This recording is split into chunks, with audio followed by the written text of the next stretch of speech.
Start करें। 12th class के accounts का ये पहला चैप्टर है, फंडामेंटल्स ऑफ पार्टनरशिप, जो 10 मार्क्स का आपका पूछा जाएगा। कितने मार्क्स का? 10 मार्क्स का पूछा जाएगा। ठीक है। फंडामेंटल्स ऑफ पार्टनरशिप में आपके पास कुछ थ्योरीज भी पूछे जाएंगे और कुछ प्रैक्टिकल्स क्वेश्चन भी रहेंगे। ठीक है। प्रैक्टिकल क्वेश्चन जो रहता है वो पीएल एप्रोप्रिएशन के बेस पे रहता है। सबसे पहली बात तो हम लोग इसका बेसिक जानते हैं, क्या होता है, इसका थ्योरी क्या होता है, इसमें क्या क्या पढ़ना है, इसके बारे में हम लोग सबसे पहले जानने वाले हैं। ठीक है। Fundamentals of partnership. पार्टनरशिप, सबसे पहली बात तो यहां पे हम लोग को जानना है पार्टनरशिप। पार्टनरशिप होता क्या है, पार्टनर्स क्या होता है, यह बात आपको पता होना चाहिए, है ना। तो आइए इसके बारे में बात करें। तो सबसे पहले इंट्रोडक्शन देखो कि डेफिनेशन ऑफ पार्टनरशिप क्या होता है। पार्टनरशिप किसको कहते हैं?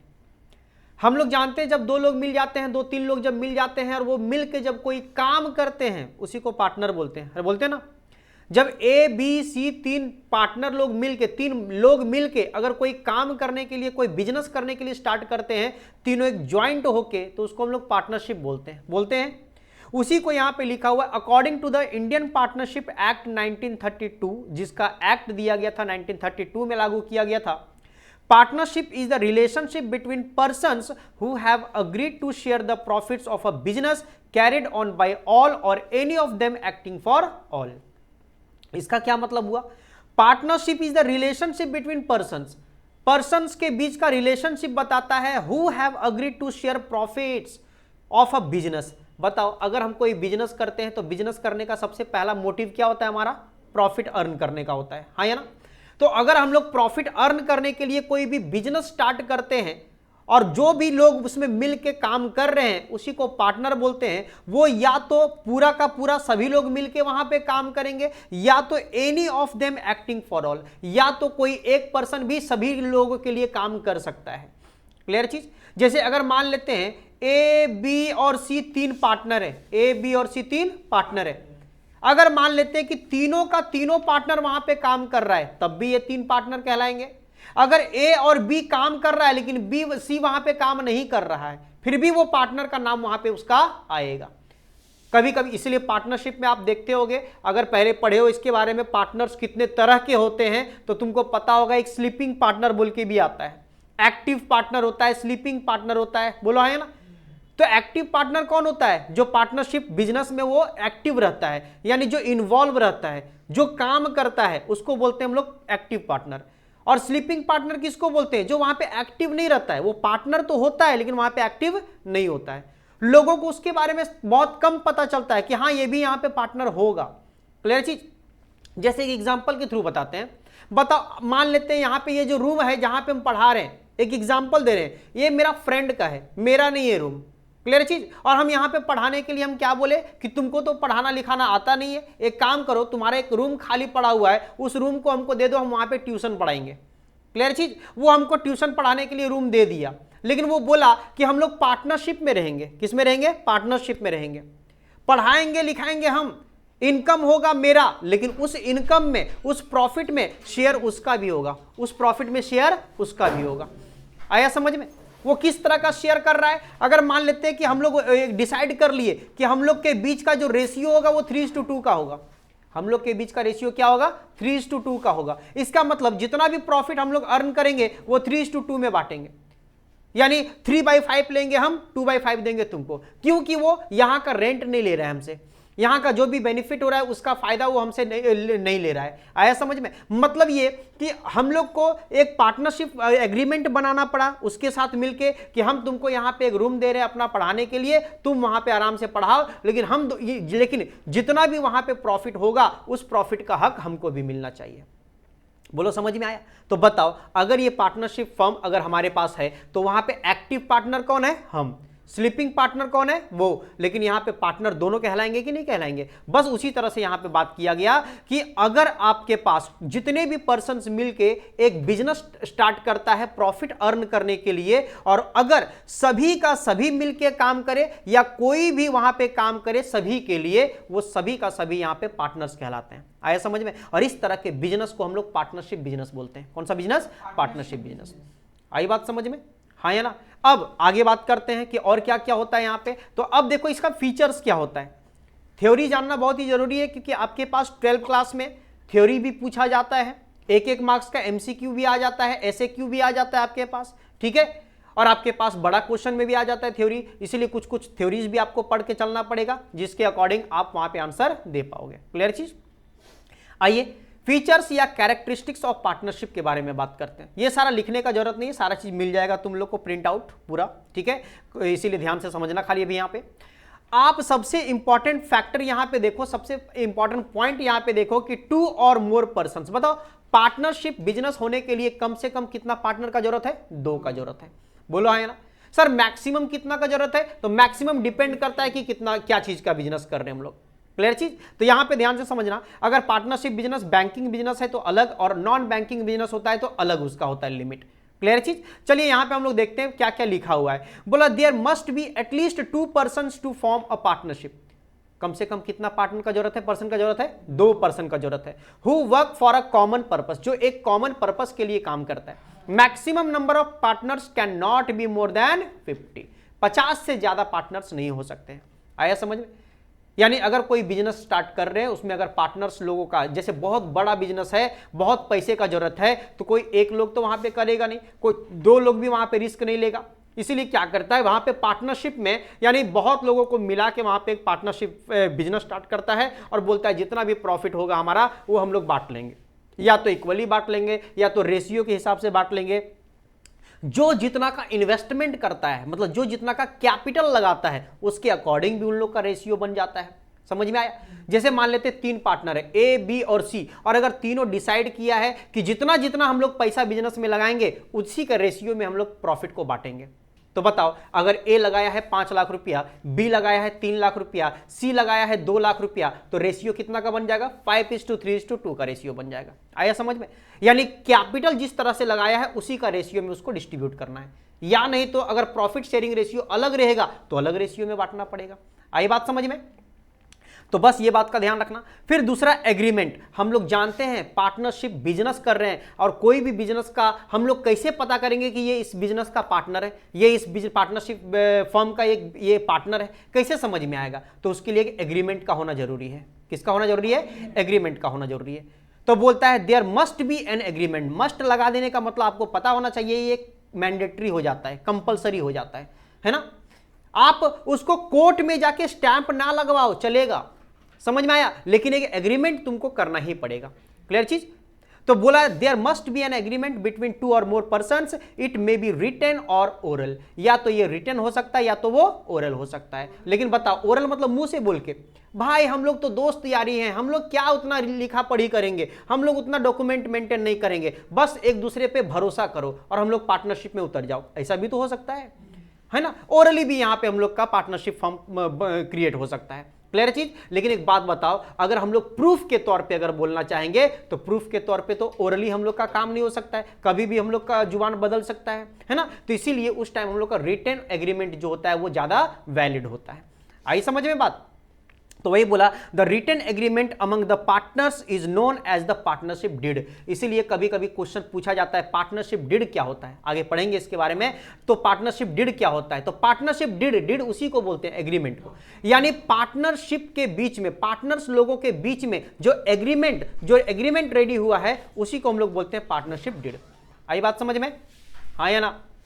नेक्स्ट आगे बोलता है प्रॉफिट मोटिव। बताओ इसका फीचर्स प्रॉफिट मोटिव। हम लोग कोई भी बिजनेस करते हैं तो बिजनेस करने का मोटिव क्या होता है? प्रॉफिट अर्न करना या लॉस अर्न करना?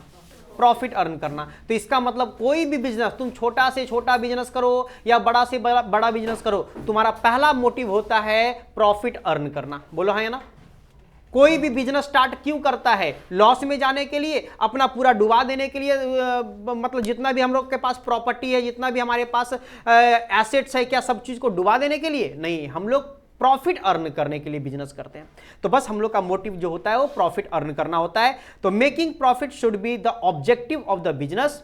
The partner should share the profits as well as the losses of the business. यानी अगर हमारे पास प्रॉफिट होगा तो प्रॉफिट को शेयर करेंगे, अगर लॉस होगा तो लॉस को शेयर करेंगे। कभी कभी तो ऐसा भी हो जाता है पार्टनरशिप फर्म में कि प्रॉफिट बांटने का अलग रेशियो, लॉस बांटने का अलग रेशियो। आया समझ में? मतलब अगर प्रॉफिट हो रहा है तो हम लोगों की वजह से हो रहा है, लॉस भी हो रहा है हम लोग की वजह से ही हो रहा है। तो एक काम करते हैं, प्रॉफिट तो बांटेंगे 3:2:1 का रेशियो में, लेकिन अगर कभी लॉस हो गया ना तो लॉस एक तरफ से, मतलब लॉस का भार एक के ऊपर ज्यादा नहीं देंगे, तो उसके लिए क्या करेंगे, इक्वली बांट देंगे। ऐसा भी होता है। तो जैसा एग्रीमेंट में बोलेगा वैसा काम करना होता है। अगर एग्रीमेंट में बोलेगा प्रॉफिट एंड लॉसेस, इसका मतलब प्रॉफिट भी उसी रेशियो में और लॉसेस भी उसी रेशियो में। आई बात समझ में? क्लियर है यहां तक? उसके बाद है governing act. Partnership business must be governed as per the rules of the Indian Partnership Act 1932। इसका एक फीचर्स ये भी है कि आपको एक्ट के अंदर आपको एग्रीमेंट करना पड़ेगा, यानी आपका रजिस्ट्रेशन करना पड़ेगा। यानी आप रजिस्टर्ड हो भी सकते हो, नहीं भी हो सकते हो, लेकिन आपको इसका रूल अप्लाई मान के चलना पड़ेगा। अगर आप इसके रूल्स को अप्लाई नहीं करोगे, आप इसके रूल्स को नहीं मानोगे, तो इसका मतलब आप पार्टनरशिप एग्रीमेंट नहीं बना रहे हो, पार्टनरशिप आपका फर्म नहीं चल पाएगा इस तरह से। आया समझ में? And last one, lawful business होना चाहिए, अनलॉफुल नहीं होना चाहिए, इलीगल नहीं होना चाहिए, एकदम लीगल होना चाहिए। आई बात समझ में? मतलब बिजनेस शुड बी लॉफुल और legal in the I of law, यानी कानून के नजर में, कानून के नजर में। आई ऑफ लॉ मतलब क्या हो गया, कानून के नजर में। कानून के नजर में ये लॉफुल होना चाहिए बिजनेस। ऐसा नहीं कि आप पार्टनरशिप 2 लोग 3 लोग मिलके और बोल रहे हो हम किसी को उड़ा देने का बिजनेस करेंगे, हम लोग चलो उसको मारने का सुपारी लेते हैं किसी से। इसका मतलब क्या हुआ, आप इलीगल बिजनेस के लिए उतर रहे हो। तो बोलता है इलीगल बिजनेस आप नहीं कर सकते, आपको लीगल करना पड़ेगा, लॉफुल होना चाहिए वो। आया समझ में? तो ये सारा इसका फीचर्स है हमारे पास। यानी अगर कोई पार्टनरशिप फर्म का, पार्टनरशिप का अगर कैरेक्टरिस्टिक्स या फीचर्स पूछे तो ये 5 पॉइंट हमारे लिए काफी है। बोलो बात समझ में आया? हाँ या ना? क्या क्या पॉइंट भी पढ़ लोगे तो काफी समझ में आ जाएगा। 2 या 2 से ज्यादा पर्सन होना जरूरी है, हमारा एग्रीमेंट होना जरूरी है, बिना एग्रीमेंट का पार्टनरशिप फर्म हो नहीं सकता है, प्रॉफिट मोटिव होना चाहिए, फिर गवर्निंग एक्ट और लॉफुल बिजनेस। बोलो बात समझ में आया? नेक्स्ट बात करते हैं पार्टनरशिप डीड। अब बताओ पार्टनरशिप डीड के बारे में हम लोग जानना चाहते हैं। पार्टनरशिप डीड क्या होता है? अभी अभी बताए थे कि जो रिटन एग्रीमेंट होता है, रिटन एग्रीमेंट, ओरल एग्रीमेंट नहीं, कौन सा, रिटन एग्रीमेंट, यानी पेपर डॉक्यूमेंट होता है हमारा।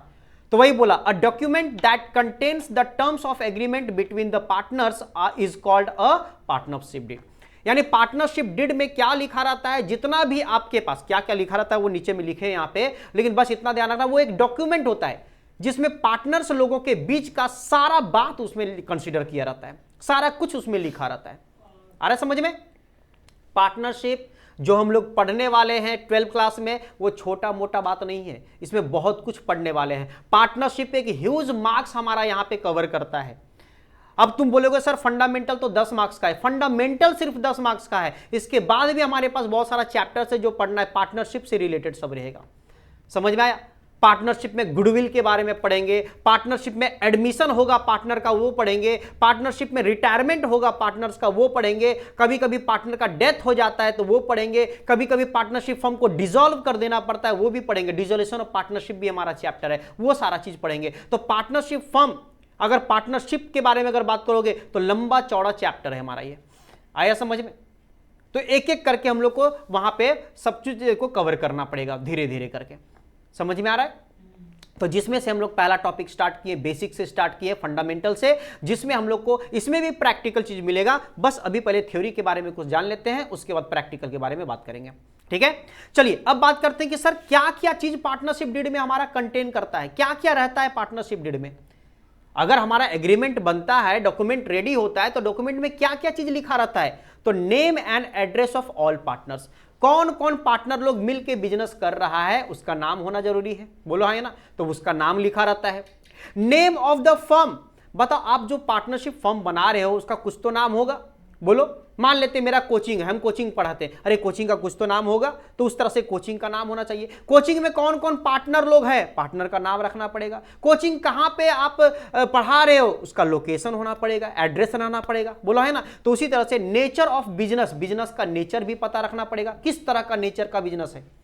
आया समझ में? नेचर है उसका क्या, आप किस तरह का बिजनेस कर रहे हो, मतलब आपका जूता चप्पल का बिजनेस है, सोना चांदी का बिजनेस है, गारमेंट्स का बिजनेस है, किस तरह का बिजनेस है, उस तरह का नेचर उसका पता रखना पड़ेगा। बोलो है ना? फिर आपका amount of capital contributed by each partner, her partner कितना कितना कैपिटल कंट्रीब्यूशन किया है उसका भी वहां पे लिखा जाना जरूरी है। नहीं तो बाद में बोलेगा कि हाँ हम तो 5 लाख रुपया दिए थे और यहां पे लिखा हुआ है 2 लाख रुपया, तो ऐसा नहीं। इसीलिए वहां पे हर अमाउंट जितना जितना आप वहां पे देते हो वो सारा चीज वहां पे लिखा रहेगा। सर अगर हम 5 लाख रुपया दिए वहां पे 3 लाख रुपया लिखा तब क्या हो जाएगा, ये तो मिसप्रिंट हमारा हो गया। लेकिन आप जब एग्रीमेंट को साइन करोगे, आपका सिग्नेचर चाहिए वहां पे, एग्रीमेंट को साइन जब करोगे तो पूरा पढ़ के साइन करोगे कि बिना पढ़े साइन कर दोगे?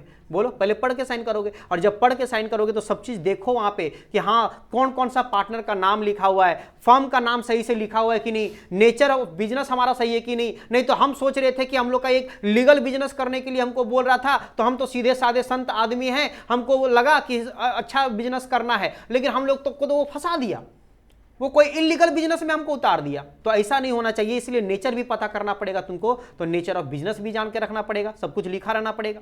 आया समझ में? फिर कैपिटल कितना कितना कंट्रीब्यूट कर रहा है हर पार्टनर लोग, उसके बारे में भी जानकारी रखना पड़ेगा। फिर ड्राइंग्स मतलब आप कितना विड्रॉ करते हो पैसा फॉर्म से।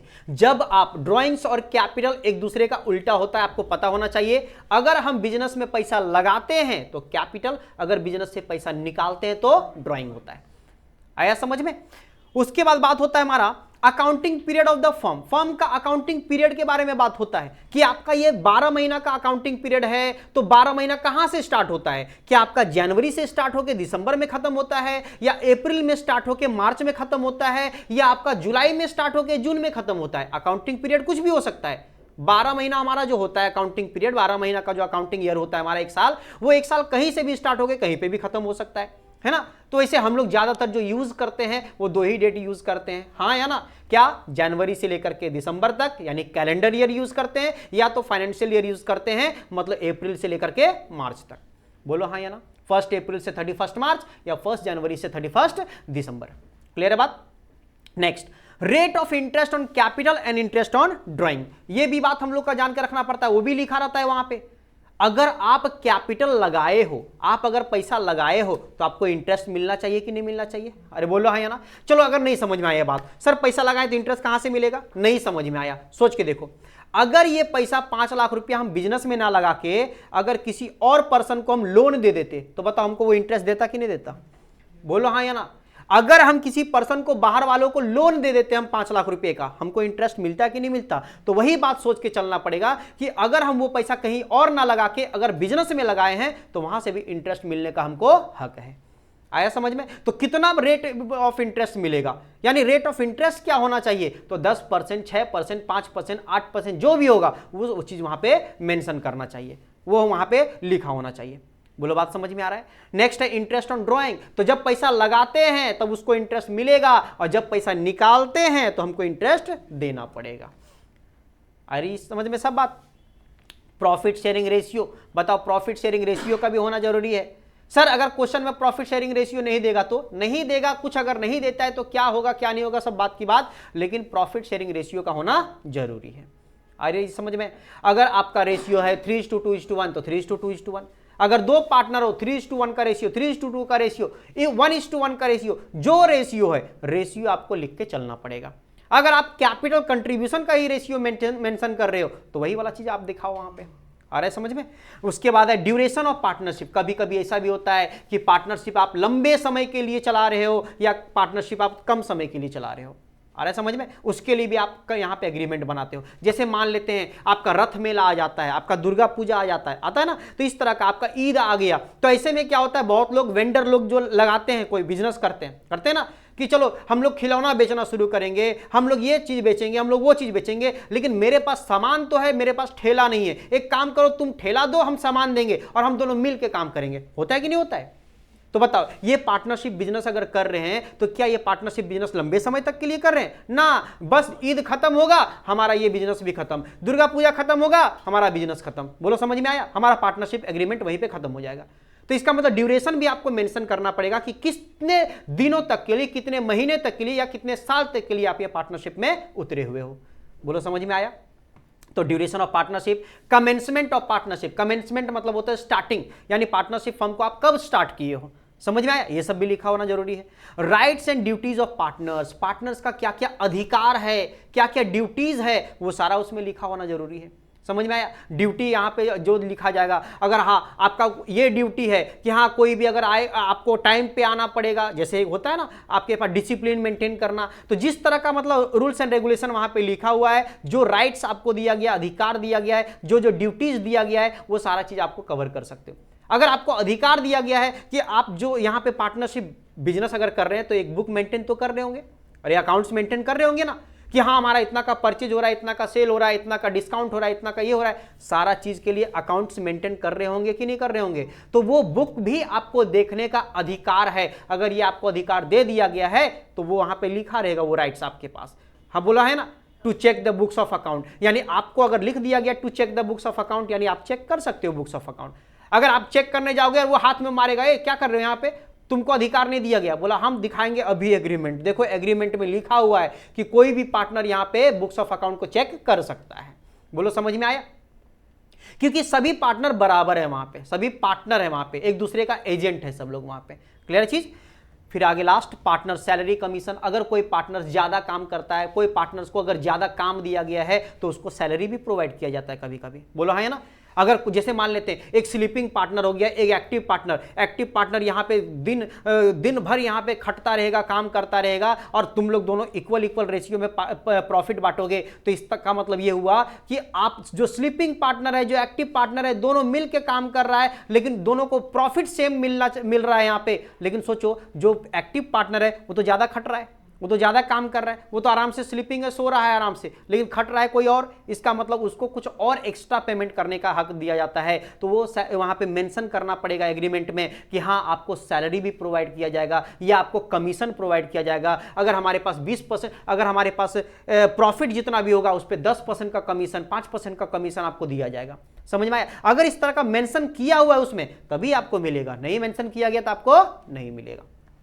बोलो समझ में आया? तो इस तरह से इतने सारे जो पॉइंट लिखाया गया यहां पे 10-11 पॉइंट, ये सारा पॉइंट आपका कंटेन करता है पार्टनरशिप डीड। यानी अगर पार्टनरशिप डीड एग्रीमेंट आप बनाते हो तो ये सारा चीज उसमें वहां पे मेंशन किया रहता है। बोलो बात समझ में आया? लेकिन सर अगर हम लोग पार्टनरशिप डीड नहीं मेंटेन करते तो क्या होगा? अगर हमारे पास पार्टनरशिप डीड नहीं बनाया गया है, हमारे पास एग्रीमेंट नहीं बनाया गया है, तो क्या किया जाएगा? जैसे बताए थे ना, रिटन वाले में आपका ये सब हो जाता है। ओरल वाले में क्या होता है? ओरल वाले में क्या आपके पास रिटन डॉक्यूमेंट है? नहीं है। तो क्या इसका मतलब ओरल वाले में तो आपका पार्टनरशिप डीड नहीं है, और पार्टनरशिप डीड आप अगर मेंटेन नहीं कर रहे हो तब क्या क्या आपके पास अधिकार दिया गया है, क्या क्या आप कर सकते हो, उसके बारे में जानना पड़ेगा। आइए जानते हैं। देखो बोला गया है rules applicable in the absence of partnership deed. जब आपका पार्टनरशिप डीड एब्सेंट रहेगा, यानी जब आपके पास नहीं रहेगा पार्टनरशिप डीड, तब क्या क्या रूल्स यहां पे दिया गया है। तो बोलता है, ध्यान से समझना, बोलता है profits and losses are to be shared equally. कैसे बांटा जाएगा? इक्वली।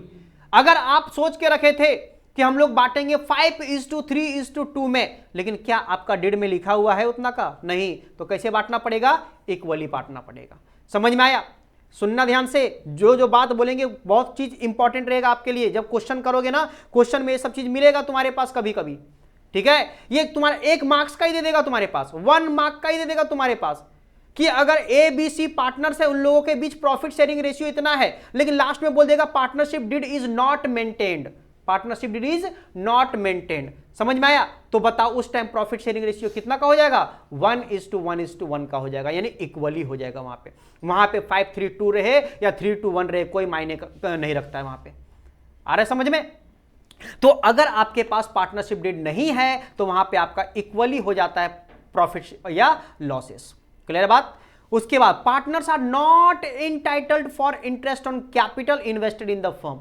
अगर आप कैपिटल लगाए हो तो उस पर इंटरेस्ट भी आपको कुछ भी नहीं मिलेगा। रेट ऑफ इंटरेस्ट अगर दिया भी रहेगा तब भी आपको नहीं मिलेगा। क्यों? क्योंकि पार्टनरशिप डीड मेंटेन ही नहीं कर रहे हम लोग। समझ में आया? तो पार्टनरशिप डीड अगर नहीं मेंटेन करेंगे तो सिर्फ 2 बात होता है, इतना लिखा हुआ है ना, सिर्फ 2 बात होता है, इसके अलावा कुछ भी नहीं होता है। क्या क्या 2 बात होता है?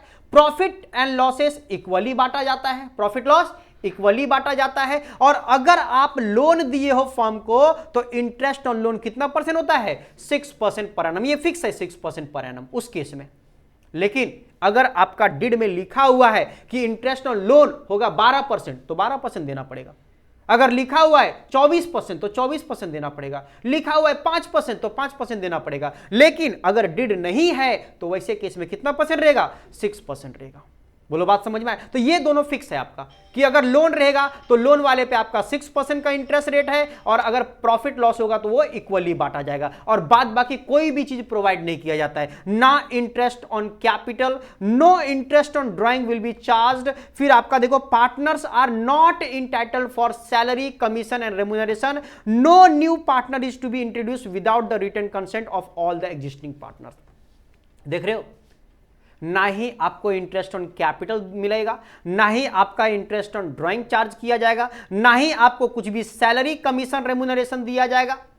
और अगर कोई पार्टनर को इंट्रोड्यूस करने का, यानी अगर कोई पार्टनर का एडमिशन करवाना हो तो वो भी नहीं करवा सकते हैं, और वो तभी करवा सकते हैं जब सभी पार्टनर का कंसेंट हो। कंसेंट मतलब सभी पार्टनर अगर एक्सेप्ट करता हो उस बात को। समझ में आया?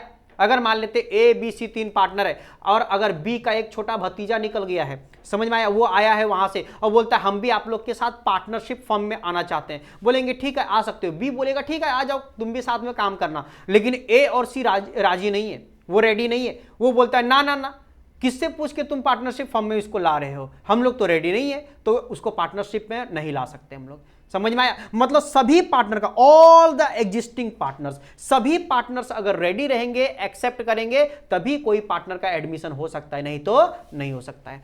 समझ में आया? तो इसीलिए ध्यान रखना, हम क्या बताए थे कुछ देर पहले, सभी पार्टनर बराबर होते हैं वहां पे, सभी पार्टनर का हक सेम होता है वहां पे। क्लियर चीज? बताओ, कुछ ज्यादा पैसा लगा के आया है, कुछ कम पैसा लगा के आया है, तो इसका मतलब वो बड़ा मालिक है, ये छोटा मालिक है, लेकिन मालिक तो सभी है, मालिक तो सभी है। अगर कोई भी चेंजेस करना होगा, कोई भी डिसीजन लेना होगा, तो सभी को पूछ के लेना पड़ेगा, सभी का सहमति वहां पे चाहिए, सभी का एक्सेप्टेंस वहां पे चाहिए। समझ में आया? कुछ भी नया काम करना होगा, सबके बारे में सबको पूछ के करना पड़ेगा। अगर एक मशीन भी खरीदना पड़ेगा, सबसे बात करके खरीदना पड़ेगा। क्लियर चीज? एक अगर चाय पीने के लिए भी अगर अपना पॉकेट से दे सकते हो, बिजनेस का गुल्लक से अगर तुम खोल के बिजनेस का तिजोरी खोलोगे और वहां से अगर तुम बिजनेस का पैसा से अगर तुम चाय भी पीने का सोचोगे, तो पहले सब पार्टनर से पूछ लोगे कि भाई यहां से पैसा लगा के हम चाय पी सकते कि नहीं पी सकते। समझ में आया? क्योंकि वो बिजनेस वाला का पैसा है, बिजनेस वाले में सभी का हक है। समझ में आया? अगर कोई चाय नहीं पीता, एक पार्टनर है जो चाय नहीं पीता है, चाय का आदत नहीं है उसको, और तुमको चाय का आदत है, दिन भर में तुम 5-6 तो चाय पीते हो, लेकिन वो एक भी चाय नहीं पीता है, तो तुम्हारा तो खर्चा बढ़ रहा है, तो पैसा निकल रहा है बिजनेस वाले से, और तुम तो फायदा उठा रहे हो उस चीज का, तो हो सकता है उसको पसंद ना आए। समझ में आया? इसलिए हर लोगों को, हर पार्टनर को पूछना पड़ता है वो सब चीज। क्लियर चीज? अपना पॉकेट से अगर तुम्हारे पास प्रॉफिट आया है, तुम अपना पॉकेट में घर से पैसा लाए हो, तुम उससे तुम जुआ खेलने चल जाओ, तुम उससे चाय पीने चल जाओ, तुम उससे गुटखा खाने चल जाओ, उससे कोई मतलब किसी को नहीं है। समझ में आया? तो बस ये सब बात को ध्यान रखना।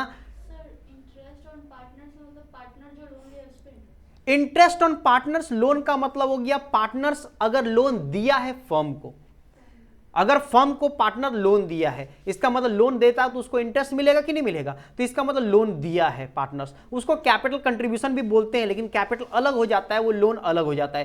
कैपिटल वाले में क्या होता है, इंटरेस्ट आपको मिल भी सकता है, नहीं भी मिल सकता है। जब प्रॉफिट होता है तो इंटरेस्ट मिलता है, और प्रॉफिट नहीं होता है तो इंटरेस्ट नहीं मिलता है। लेकिन लोन वाला एक ऐसा चीज होता है, लोन होता है आउटसाइडर वाला अमाउंट, और उस पर हम लोग को हर हालत में इंटरेस्ट देना पड़ता है, चाहे प्रॉफिट हो या लॉस हो। समझ में आया? इसलिए लोन के बारे में होता है। लोन अगर फर्म आपको देता है, पार्टनर को देता है, तो उसका अलग केस हो जाता है, और अगर पार्टनर किसी फर्म को अगर लोन देता है तो उसका अलग केस हो जाता है। लेकिन यहाँ पे वही है, पार्टनर्स का लोन अगर रहेगा कुछ, तो उस पर 6% का पर एनम यहाँ पे इंटरेस्ट रहता है। ठीक है? जब क्वेश्चन में आएंगे तब आपको अच्छे से पता चल जाएगा। यहां तक समझ में आया? हाँ या ना? तो यही सब इसका है हमारे पास बेसिक चीज। मतलब अगर बेसिक के बारे में बताएं, फंडामेंटल्स ऑफ पार्टनरशिप के बारे में बताएं, तो यही सारा चीज आपका फंडामेंटल्स था। फिर से एक बार रिपीट कर देते हैं क्या क्या था। सबसे पहले पार्टनरशिप के बारे में हम लोग पढ़े, पार्टनरशिप क्या होता है। उसके बाद हम लोग इसका फीचर्स के बारे में बात किया, क्या क्या फीचर्स होता है। इसके बाद हम लोग पार्टनरशिप डिड देखे, अगर पार्टनरशिप डिड मेंटेन करते हैं तो उसमें क्या क्या चीज का लिखा होना जरूरी है, वो सारा चीजों के बारे में बात किए। और फिर अगर पार्टनरशिप डिड नहीं मेंटेन कर रहे हैं तो हम लोग का क्या क्या चीज होगा, क्या क्या चीज नहीं होगा। बोलो बात समझ में आया? हाँ या ना? तो ये हमारा थ्योरी पोर्शन था। अब हमारा स्टार्ट होने वाला है प्रैक्टिकल पोर्शन, जो हमारा पीएल एप्रोप्रिएशन से स्टार्ट होता है, जो कि आपका 4 से 6 मार्क्स का पूछा जाता है, 4 to 6 मार्क्स। टोटल ये 10 मार्क्स का है, जिसमें 4 से 6 मार्क्स का आपका ये चैप्टर से रिलेटेड क्वेश्चन आता है, ये पोर्शन से क्वेश्चन आता है। यहां पे आपको अकाउंट बनाना पड़ता है। क्या बनाना पड़ता है? अकाउंट बनाना पड़ता है।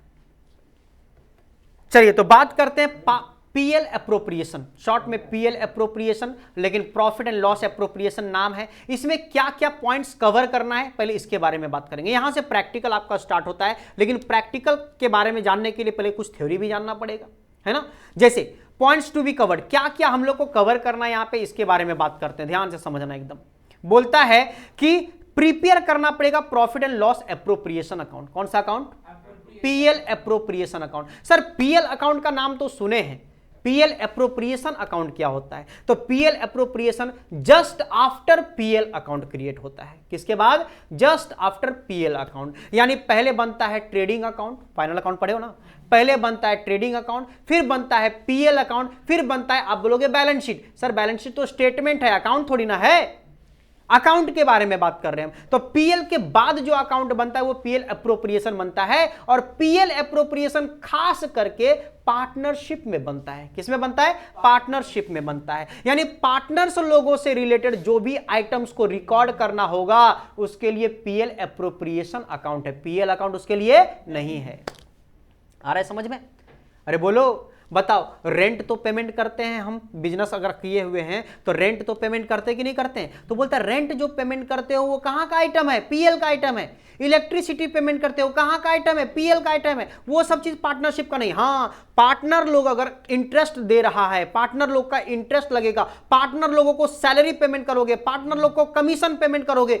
समझ में आ रहा है ये सब चीज? यानी पार्टनर लोगों से रिलेटेड अगर कोई आइटम्स होगा तो उसके लिए आपको पीएल एप्रोप्रिएशन में जाना पड़ेगा, ना कि पीएल में। समझ में आया? उसके लिए पीएल में नहीं जाना पड़ेगा। कहां पे जाना पड़ेगा? पीएल एप्रोप्रिएशन में उसके लिए जाना पड़ेगा। कोई दिक्कत? तो यहां पे आपको पीएल एप्रोप्रिएशन अकाउंट बनाना पड़ता है। और एक अकाउंट, एक क्या दो भी बोल सकते हैं कि दो अकाउंट और भी हमारे पास आ जाता है। एक होता है पार्टनर्स कैपिटल अकाउंट, एक होता है पार्टनर्स करेंट अकाउंट। वो भी बनाना पड़ जाता है, लेकिन अलग अलग मेथड होता है। अगर बोलता है कि आप फ्लक्चुएटिंग कैपिटल मेथड यूज करो, तो वहां पे सिर्फ पार्टनर्स कैपिटल बनेगा। क्या बनेगा? पार्टनर्स कैपिटल अकाउंट बनेगा। लेकिन अगर बोलता है फिक्स्ड कैपिटल मेथड यूज करो, तो वहां पे आपका दो अकाउंट बनता है, एक बनता है पार्टनर्स कैपिटल और दूसरा बनता है पार्टनर्स करेंट। यानी टोटल, अगर वैसे टोटल तो आपसे पूछेगा नहीं इतना, क्योंकि टोटल बनाने बोलेगा। अगर मान लेते फिक्स कैपिटल मेथड से बनाने बोल देता है तो दो अकाउंट ये हो गया, और ये तो कंपलसरी है, ये तो कंपलसरी है, मतलब 3 अकाउंट। और 3 अकाउंट अगर बनाने जाओगे तो 4 मार्क्स का पूछेगा, 3 अकाउंट। समझ रहे हो? तो कोई एक ही चीज पूछता है, 1 से 2 हो सकता है, उससे ज्यादा चीज तुमसे नहीं पूछेगा।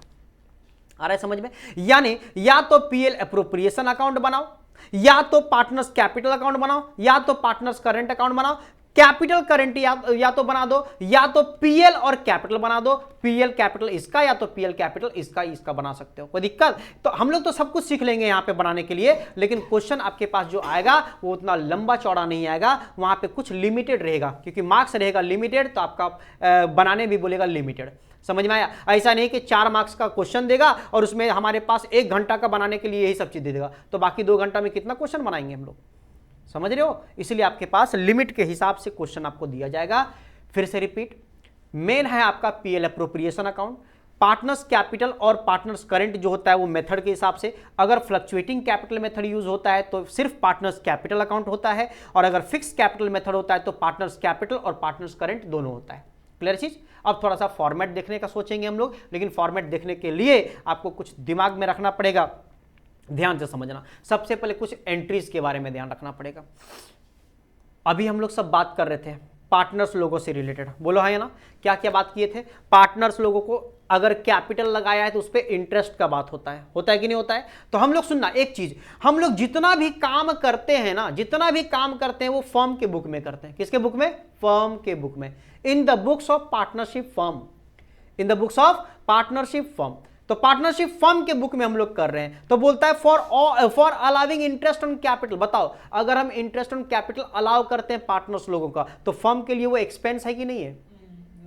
बोलो, अगर तुम लोग पार्टनर हो और तुम लोग मिलकर एक पार्टनरशिप फर्म बनाए हो, मान लेते हो वो फर्म हम है तुम लोग का बनाया हुआ, बोलो समझ में आ रहा है? तो अगर तुम कैपिटल लगाए हो, तुम भी कैपिटल लगाए हो, तुम भी कैपिटल लगाए हो, सब लोग कैपिटल लगा लगा के बिजनेस किए हो, हमको एक क्रिएट किए हो, हमको एक खड़ा किए हो, हम एक पार्टनरशिप फर्म खड़ा किए हो, तो बताओ अगर तुम कैपिटल दियो तो हमको इंटरेस्ट देना पड़ेगा कि नहीं देना पड़ेगा? तो बताओ फर्म के हिसाब से सोचो, फर्म के हिसाब से वो इंटरेस्ट लॉस हो गया कि नहीं हो गया, एक्सपेंस हो गया कि नहीं हो गया? तो बताओ एक्सपेंस का कौन सा बैलेंस होता है? Debit balance. एक्सपेंस का कौन सा होता है? तो बोलता है जब आप इंटरेस्ट ऑन कैपिटल अलाउ करोगे तो एंट्री होगा interest on capital account debit to partners capital या करंट अकाउंट। सर कैपिटल या करंट दोनों क्यों लिख रहा है, बताएंगे बाद में इसके बारे में, लेकिन या तो पार्टनर्स कैपिटल होगा या तो पार्टनर्स करंट होगा। आ रहा है बात समझ में? पार्टनर्स करंट होगा या तो पार्टनर्स कैपिटल होगा, लेकिन interest on capital account debit होगा। बोलो बात समझ में आया? क्यों डेबिट होगा? क्योंकि वो हमारा खर्चा है। किसके हिसाब से सोचेंगे? फर्म के हिसाब से सोचेंगे, पार्टनर के हिसाब से नहीं।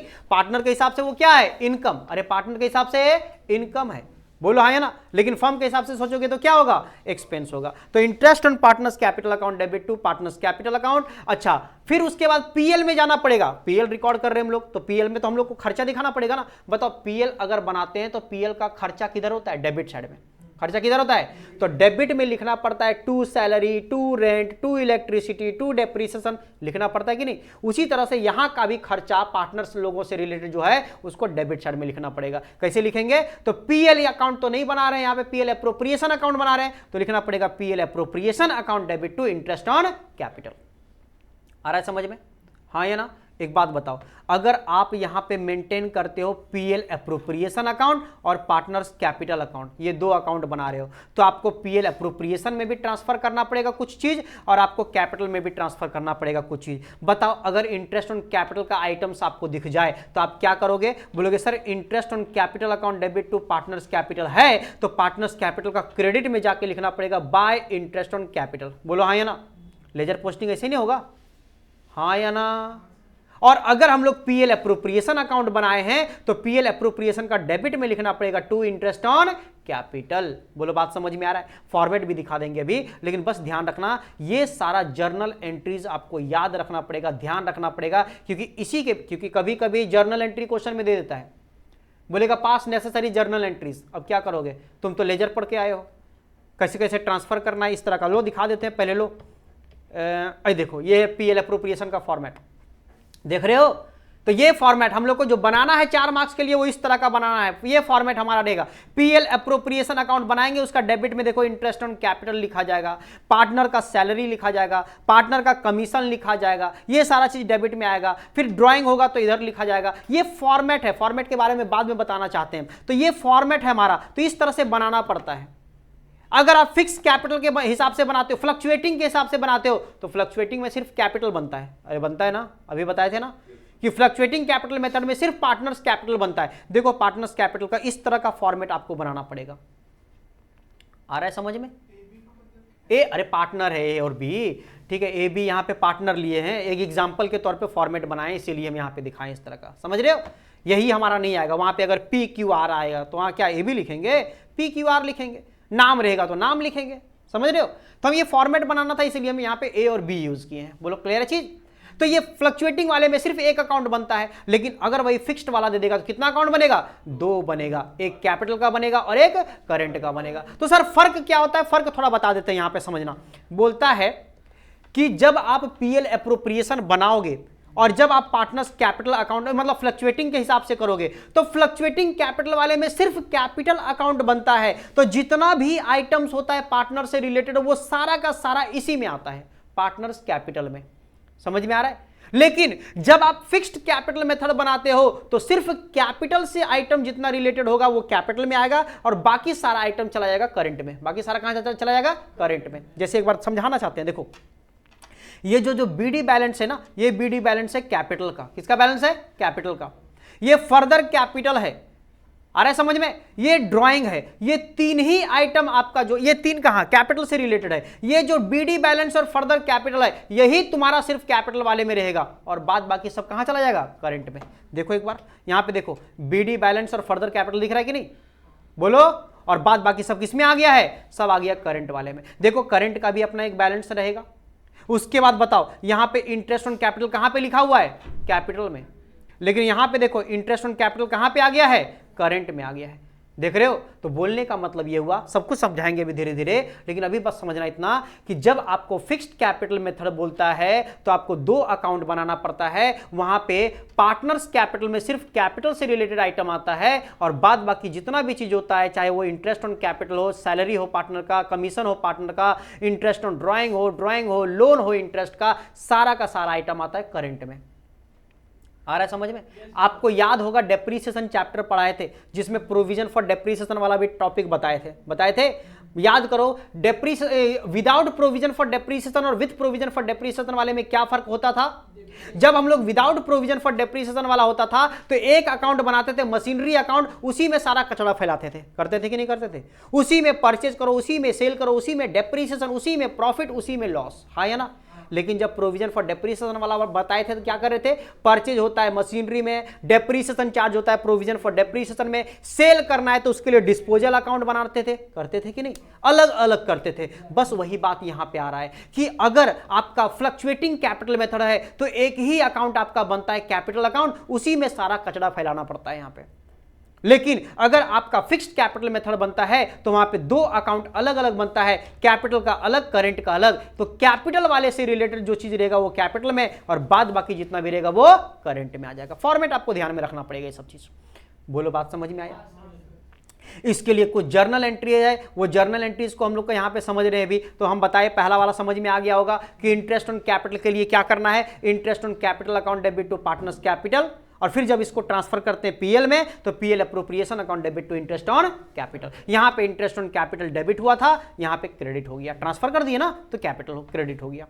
बोलो, समझ में आ रहा है, हाँ या ना? एक बात बताओ, अगर इसका दूसरा तरीका से समझाना चाहें तो देखो, एक बात बताओ,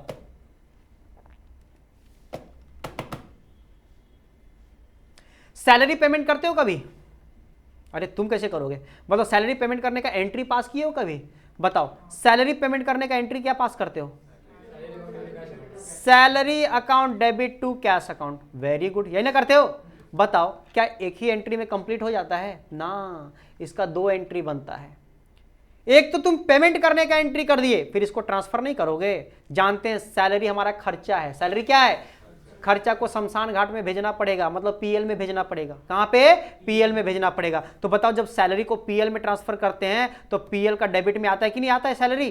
तो पीएल अकाउंट डेबिट टू क्या होता है? सैलरी। तो सैलरी यहां पे क्या हुआ था? डेबिट। जब ट्रांसफर करेंगे तो सैलरी को क्या करना पड़ता है? क्रेडिट करना पड़ता है।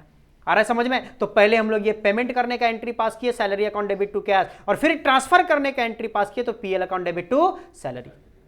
उसी के हिसाब से जब आप इंटरेस्ट ऑन कैपिटल पेड करते हो, चार्ज करते हो, तो interest on capital account debit to partners capital, और जब उसको ट्रांसफर करते हो पीएल में तो PL appropriation account debit to interest on capital. बोलो, बात समझ में आया?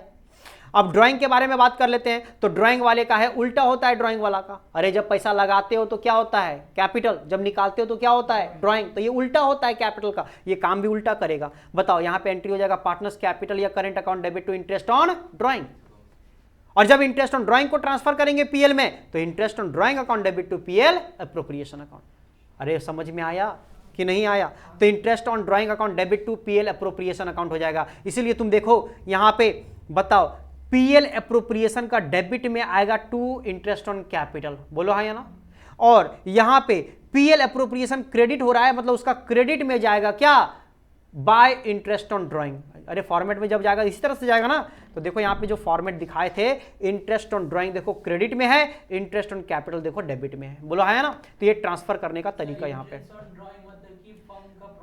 हाँ, इंटरेस्ट ऑन ड्राइंग मतलब फर्म का प्रॉफिट है, क्योंकि तुम हमसे पैसा ले लिए हो तो उसका इंटरेस्ट हमको मिलेगा, तो इसलिए वो इनकम है, प्रॉफिट है। प्रॉफिट क्रेडिट साइड में आता है, क्योंकि in the books of a firm हम लोग बनाते हैं।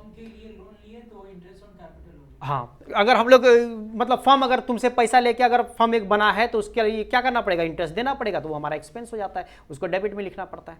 बोलो, बात समझ में आया? तो ये सारा काम हो गया। अच्छा, उसके बाद हमारा क्या हो गया? अगर सैलरी या कमीशन पे करते हैं हम लोग किसको? पार्टनर को, तो बोलते हैं पार्टनर का सैलरी या commission account debit to partners capital account, और वही सैलरी को जब पीएल में ट्रांसफर करेंगे तो profit and loss appropriation account debit to partner salary. बोलो, समझ में आया? फिर कभी कभी क्या होता है, कुछ पार्ट ऑफ प्रॉफिट यानी प्रॉफिट के कुछ पार्ट को आपको रिजर्व में ट्रांसफर करने बोलता है। कहां पे करने बोलता है? रिजर्व में। तो जब रिजर्व में ट्रांसफर करने बोलेगा तो PL appropriation account debit to general reserve या रिजर्व बोल के लिख सकते हैं हम लोग। कुछ भी हमारे, अगर बताओ तुम्हारे पास अगर 5 रुपया होगा, कितना रुपया? 5 रुपया, तुम क्या बैंक में ट्रांसफर करने जाओगे कि 5 रुपया है चलो बैंक में रख देते हैं? रखने जाओगे? 5 रुपया क्या रखने जाओगे? रखने जाओगे। लेकिन अगर तुम्हारे पास 50,000 रुपया है तो तुम बैंक में रखने जाओगे कुछ की नहीं, बोलोगे 10,000 रुपया रखते हैं, इधर काम धाम चल देगा, बाकी 40,000 रुपया जाके डिपॉजिट कर देते हैं बैंक में, बोलो है ना, तो कुछ ट्रांसफर कर देते हैं बैंक में। बस उसी तरह से जब हमारे पास प्रॉफिट ज्यादा हो जाता है, वैसे रूल्स तुम जानते नहीं हो, रूल्स अभी बता भी नहीं सकते क्योंकि रूल्स इसका कंपनीज एक्ट के हिसाब से चलता है। तो उसमें बोलता है कि आपके पास अगर कुछ प्रॉफिट होता है तो उस प्रॉफिट का कुछ हिस्सा, कुछ पार्ट 10%, 5%, 25%, 20% आपको जनरल रिजर्व में ट्रांसफर करना पड़ेगा। समझ में आया? तो इसीलिए जब आपको क्वेश्चन में बोलेगा कि रिजर्व में ट्रांसफर करना है तभी करेंगे, ऐसे नहीं कर देंगे हम लोग अपने से। समझ में आया? ये क्वेश्चन में बोलेगा कि रिजर्व में ट्रांसफर करना है तब हम लोग को करना है, नहीं तो करना नहीं है। तो रिजर्व में जब ट्रांसफर करते हैं तो PL appropriation account debit to general reserve account होता है। इसका एक ही एंट्री होता है, इसका 2 एंट्री होता नहीं है।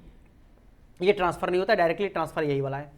उसके बाद जब सारा काम कर लेते हैं तो बताओ पीएल अकाउंट बनाते थे तो वहां से नेट प्रॉफिट निकालते थे कि नहीं लास्ट में बैलेंसिंग फिगर। तो उसी तरह से प्रॉफिट जब हम लोग पार्टनर्स ये पीएल एप्रोप्रिएशन को जब बंद करेंगे तो वहां से भी प्रॉफिट लॉस निकल के आएगा और वो प्रॉफिट लॉस को कहां पे ट्रांसफर करेंगे?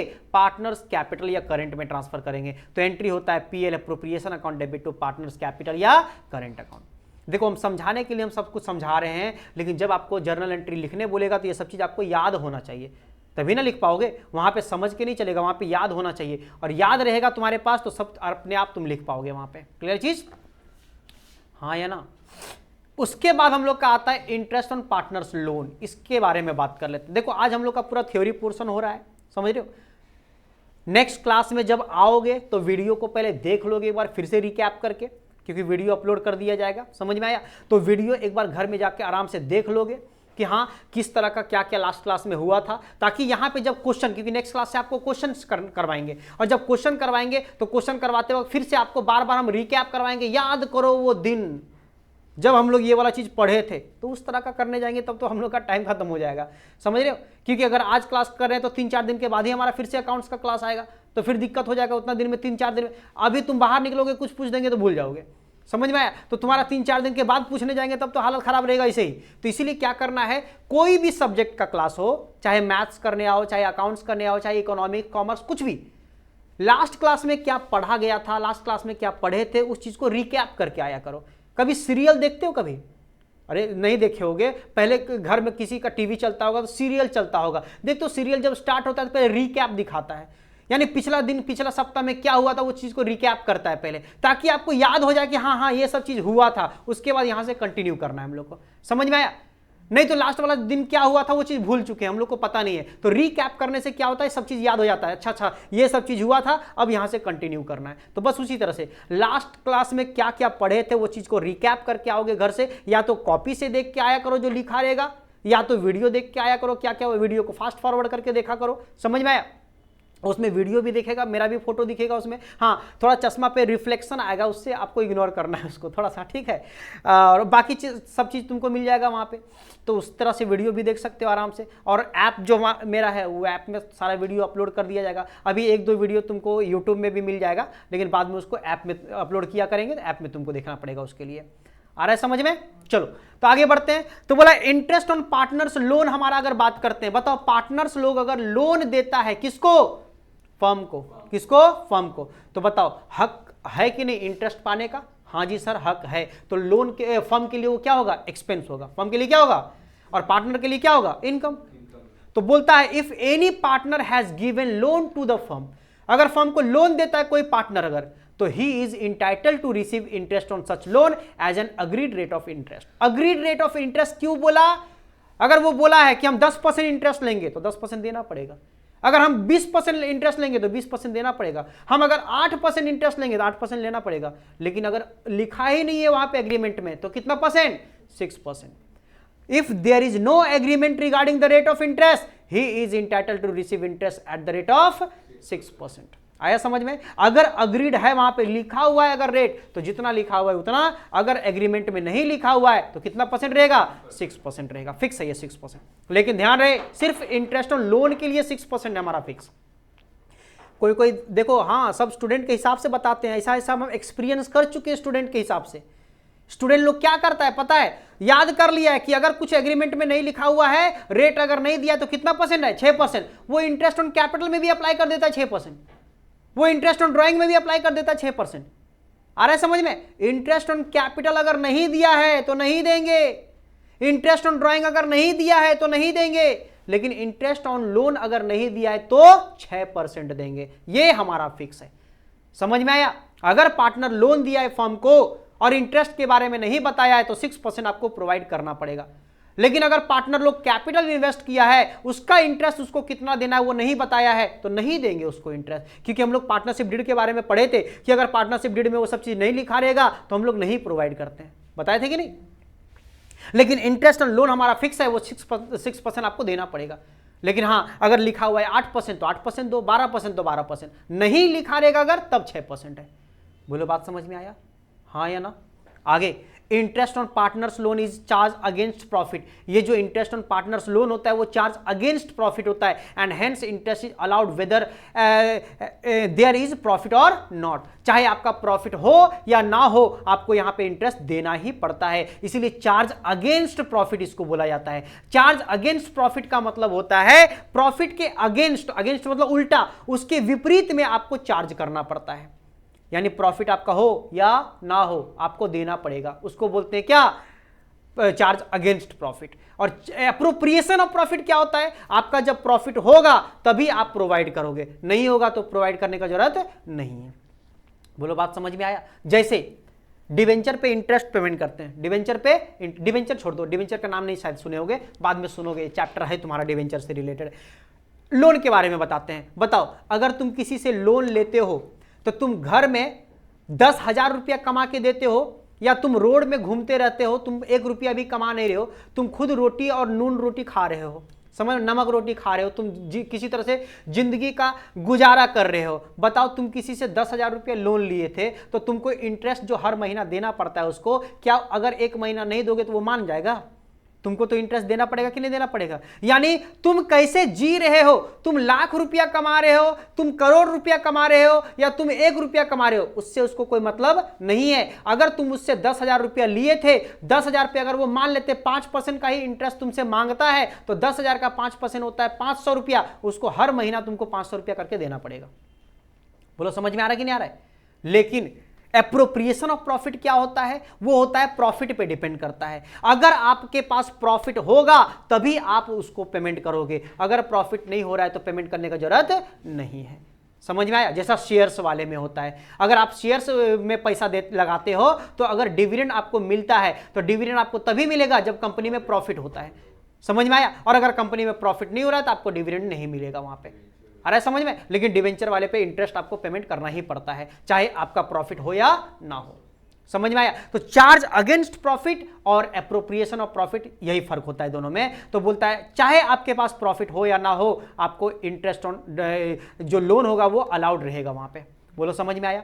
इसके लिए क्या जर्नल एंट्री होता है? तो interest on partners loan account debit to partners loan account, और PL account debit to interest on partners loan account. यहां पे पीएल एप्रोप्रिएशन अकाउंट नहीं आता है, क्योंकि ये चार्ज अगेंस्ट प्रॉफिट होता है, ना कि एप्रोप्रिएशन ऑफ प्रॉफिट। हम लोग पीएल एप्रोप्रिएशन अकाउंट बनाते हैं, पीएल के बाद वाला बनाते हैं, यार ये पीएल के बाद वाला नहीं, ये पीएल वाला होता है, इसीलिए ये पीएल में लिखा जाता है। कहां पे लिखा जाता है? पीएल में लिखा जाता है। बोलो बात समझ में आया? यानी इंटरेस्ट जब पेड करते हैं तो interest account debit to partners loan account, partners capital में भी नहीं आता है, वो कहां पे आता है? पार्टनर्स लोन में भी, लोन में आता है, और ये डेबिट करता है पीएल को, ना कि पीएल एप्रोप्रिएशन को। बाद बाकी जो हम लोग पहले लिख रहे थे सब चीज, सब में देखो एप्रोप्रिएशन लिख रहे थे कि नहीं? लेकिन पार्टनर्स लोन वाले में क्या होता है सर? पीएल अकाउंट होता है। तो सर इसका मतलब पीएल एप्रोप्रिएशन अकाउंट जब बनाएंगे तो वहां पे रिकॉर्ड नहीं करेंगे? नहीं, रिकॉर्ड तो करेंगे, लेकिन अलग तरीके से करेंगे, और कैसे करेंगे वो बाद में बताएंगे। बोलो समझ में आया? हाँ या ना? नेक्स्ट बात करते हैं। Interest on loan by the firm to the partner. अगर फर्म देता है पार्टनर को लोन, ऐसा भी तो हो सकता है कि नहीं हो सकता है? अरे बोलो, अगर पार्टनर लोन दिया है फर्म को तो अलग बात, और जब फर्म दिया है लोन पार्टनर को तो अलग बात। तो बोलता है whenever the firm advance loan to partner the firm takes interest on it. बताओ, फर्म उससे इंटरेस्ट लेगा कि नहीं लेगा? अगर हम तुमको लोन दे रहे तो तुमसे इंटरेस्ट लेंगे कि नहीं लेंगे? तो वही फर्म अगर पार्टनर को लोन देता है तो उस पर इंटरेस्ट चार्ज करता है। और बोला it is a gain for the firm and is recorded in credit side of PL and profit and loss account. Profit and loss account, appropriation में मत सोचना, कहां पे? प्रॉफिट एंड लॉस अकाउंट में आता है वो चीज। तो इंटरेस्ट ऑन लोन का जब भी बात अगर हम लोग को दिख जाएगा वो पीएल एप्रोप्रिएशन में नहीं आएगा, वो कहां पे आएगा? पीएल अकाउंट में। तो सर इसका मतलब आप अभी बताए थे कुछ देर पहले कि पीएल बनता है उसके बाद पीएल एप्रोप्रिएशन बनता है। तो अगर इंटरेस्ट ऑन लोन दिख जाएगा तो क्या पहले छोटा सा पीएल अकाउंट बना लेना पड़ेगा, उसके बाद पीएल एप्रोप्रिएशन बनाना पड़ेगा? अगर आप चाहो तो ये कर सकते हो, सही है, लेकिन हम लोग बिना पीएल अकाउंट बनाए ही पीएल एप्रोप्रिएशन बना देंगे। वहां पे बस एक छोटा सा एडजस्टमेंट करना पड़ेगा, वो आपको बता देंगे कैसे करना है। सो बोलो, बात समझ में आ रहा है? हाँ या ना? अकाउंट इसका एंट्री क्या हो जाएगा? तो एंट्री होगा पार्टनर्स कैपिटल अकाउंट या current account debit to interest on partners loan account, और फिर interest on partners loan account debit to PL account. यानी पीएल एप्रोप्रिएशन में नहीं आएगा, लेकिन ध्यान रखना पार्टनर्स कैपिटल या करंट अकाउंट डेबिट होता है टू पार्टनर्स लोन। मतलब ये कि जब पार्टनर फर्म को देता है तो कैपिटल में नहीं आता है, लेकिन जब फर्म देता है पार्टनर को तो कैपिटल में आता है। देखो यहां पे बताओ, यहां पे पार्टनर्स कैपिटल लिखा था कहीं पे भी? नहीं लिखा हुआ था। तो जब पार्टनर देता है फर्म को लोन तो वहां पे आपका पार्टनर्स कैपिटल में भी नहीं आता है, पार्टनर्स करेंट में भी नहीं आता है, पीएल एप्रोप्रिएशन में भी नहीं आता है। अरे बात समझ में आ रहा है? लेकिन अगर फर्म देता है पार्टनर को लोन तो पीएल एप्रोप्रिएशन में तो नहीं आएगा, लेकिन कहां पे आता है? पार्टनर्स कैपिटल में आता है। ये पार्टनर्स कैपिटल या करंट में रिकॉर्ड किया जाता है। बोलो, बात समझ में आया? हाँ या ना? तो ये सारा जर्नल एंट्रीज था और इसके बाद ही फॉर्मेट आपका यहां पे दिया गया है, और जिस तरह का जर्नल एंट्री लिखा हुआ था उसी के अकॉर्डिंग यहां पे फॉर्मेट है। जैसे देखो, यह स्टार्ट कहां से होता है? बाय नेट प्रॉफिट बीडी से स्टार्ट होता है। कहां से स्टार्ट होता है? नेट प्रॉफिट बीडी, मतलब नेट प्रॉफिट बीडी, वहां पे नेट प्रॉफिट सीडी होता है ना हमारा। अरे पीएल अकाउंट बनाते थे, फाइनल अकाउंट पढ़ के आए थे, शायद हम ही पढ़ाए थे, याद होगा। तो बताओ, अगर पीएल अकाउंट बनाते थे तो वहां पे टू नेट प्रॉफिट आता था कि नहीं आता था? वो नेट प्रॉफिट सीडी होता था, ये नेट प्रॉफिट बीडी यहां पे जाके करते हैं पीएल एप्रोप्रिएशन अकाउंट में। बोलो, बात समझ में आया? तो पीएल जहां पे खत्म हुआ है वहीं से स्टार्ट होता है पीएल एप्रोप्रिएशन अकाउंट, यहां पे वो अमाउंट को लिखा जाता है। बोलो, समझ में आया? हाँ या ना? और इंटरेस्ट ऑन ड्राइंग आएगा क्रेडिट साइड में। तो ध्यान रखना, क्रेडिट साइड में एक ही चीज आता है, क्या? Interest on drawing. बाकी सब चीज कहां पे आता है? डेबिट में। क्या क्या? इंटरेस्ट ऑन कैपिटल, पार्टनर्स का सैलरी, पार्टनर का कमीशन, जनरल रिजर्व में ट्रांसफर, जो भी होगा, और लास्ट में जो भी प्रॉफिट लॉस हो जाएगा उसको बांट देंगे, तो टू पार्टनर्स कैपिटल या करंट अकाउंट में लिख देंगे। बोलो, हाँ ये तो टैली नहीं करेगा, मतलब टैली करवाना पड़ेगा।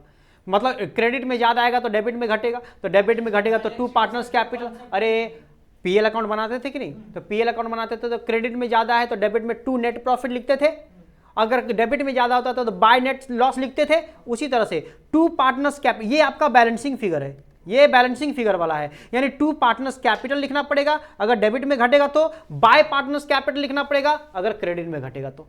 बोलो, बात समझ में आया? तो ये हमारा बैलेंसिंग फिगर होगा। तो ये फॉर्मेट है पीएल एप्रोप्रिएशन का। क्वेश्चन में पीएल एप्रोप्रिएशन बोलेगा तो ये बनाना पड़ेगा, अगर साथ में करंट या कैपिटल भी बनाने बोलेगा तो वो भी बना सकते हैं। बोलो, बात समझ में आया?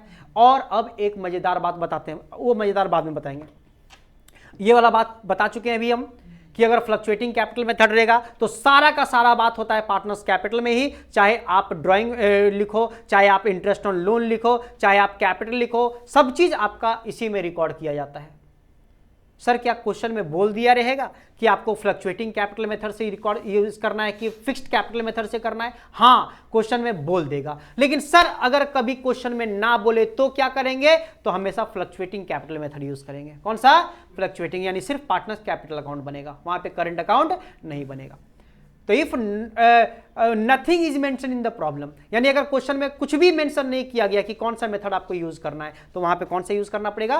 फ्लक्चुएटिंग कैपिटल मेथड यूज करना पड़ेगा। बात समझ में आया? तो फ्लक्चुएटिंग में सब कुछ आ जाता है। फिक्स्ड वाले में आपका क्या होता है? कैपिटल का अलग घर बनता है, करंट का अलग घर बनता है। कैपिटल वाले में कैपिटल का बैलेंस, करंट वाले में करंट का बैलेंस। उसके बाद फर्दर कैपिटल रहेगा तो यहां पे आएगा और फिर दोनों को ऐड करके इधर लेस कर देंगे तो सीडी बैलेंस निकल जाएगा, और यहां पे जितना भी ऐड लेस करेंगे उसके बाद सीडी बैलेंस निकल जाएगा, इसका बैलेंसिंग फिगर। बोलो बात समझ में आ रहा है? हाँ या ना? इसके बाद हमारा नेक्स्ट पॉइंट होता है इंटरेस्ट ऑन ड्राइंग का। किसका बात होता है? इंटरेस्ट ऑन ड्राइंग का बात होता है। ध्यान से समझना, इंटरेस्ट ऑन ड्राइंग बहुत इंपॉर्टेंट है, क्योंकि क्वेश्चन गलती होने का चांसेस यही बढ़ा के रखता है आपका। क्वेश्चन अगर आपका सही होगा या क्वेश्चन आपका गलत होगा, यही आपका बताता है। ठीक है, क्योंकि ये अगर आप कैलकुलेशन सही तरीके से कर लिए तो आप सही कर दिए, नहीं तो फिर दिक्कत हो जाएगा। बोलो ठीक। सुनना, बोलता है if date of drawing is given in the problem then interest on drawing will be calculated as per date wise. अगर आपका डेट दे दिया हुआ है ड्रॉ करने का कि हाँ हम लोग का अकाउंटिंग पीरियड जो है वो 1/1/2020 से लेकर के 31/12/2020 तक का है, और एक पार्टनर है ए, अगर पार्टनर ए जो है वो 1/4/2020 में विड्रॉ किया है पैसा, कौन सा डेट में किया है? 1/4/2020 में विड्रॉ किया है, तो बताओ 1/4/2020 से 31/12/2020 कितना महीना होता है? 9 महीना, तो 9 महीना का इंटरेस्ट निकाल देंगे। अरे बोलो हाँ या ना? अगर बी विड्रॉ किया है 1/6/2020 में, अगर विड्रॉ किया है तो 1/6 से लेकर के 31 दिसंबर तक देखेंगे, जितना महीना होता है 7 महीना होता है, तो 7 महीना का इंटरेस्ट निकाल देंगे। बोलो बात समझ में आ रहा है? मतलब ये कि अगर डेट ऑफ ड्राइंग क्वेश्चन में गिवन होगा तो डेट वाइज आपको निकालना है। बोलो समझ में आया? लेकिन कभी कभी डेट ना देके आपको एक वर्ड खाली बोल देगा।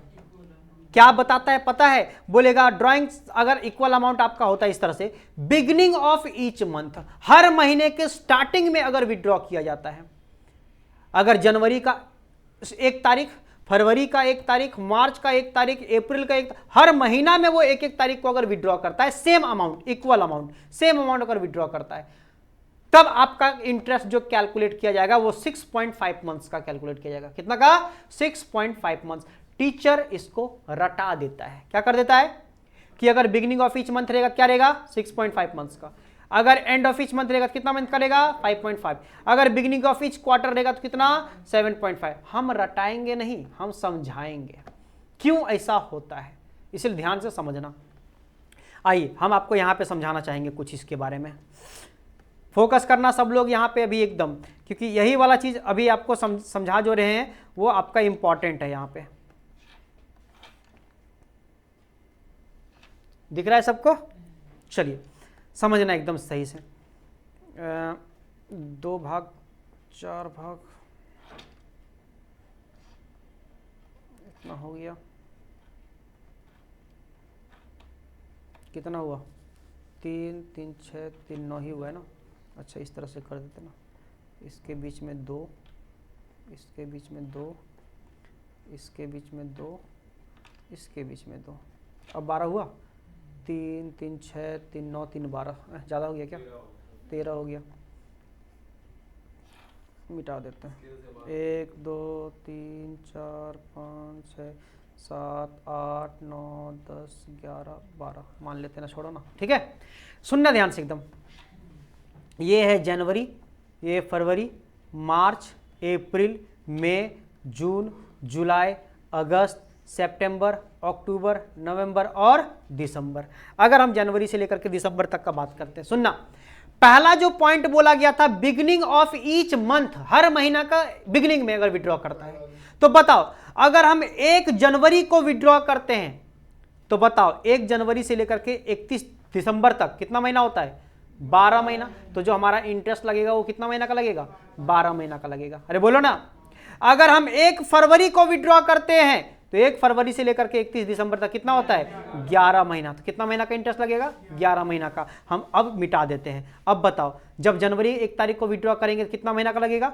12 महीना। यहाँ पे 11, यहाँ पे 10, यहाँ पे, यहाँ 7 6 5 4 3 2 1। अगर तुम 1 दिसंबर को विड्रॉ करते हो तो दिसंबर पूरा तुम्हारा 1 महीना का चार्ज करेगा कि नहीं करेगा? तो अब सोचो, अब तुम्हारे पास टोटल इंटरेस्ट कितना महीना का चार्ज किया जा रहा है? तो बोलेंगे sir 12 plus 11 plus 10 plus 9 plus 8 plus 7 plus 6 plus 5 plus 4 plus 3 plus 2 plus 1।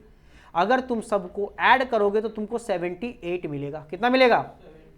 जबकि ऑन एन एवरेज निकालना है हम लोग को, तो एवरेज करने के लिए 12 से डिवाइड, और जैसे ही तुम 12 से डिवाइड करोगे तुमको कितना मिलेगा? 6.5 मिलेगा।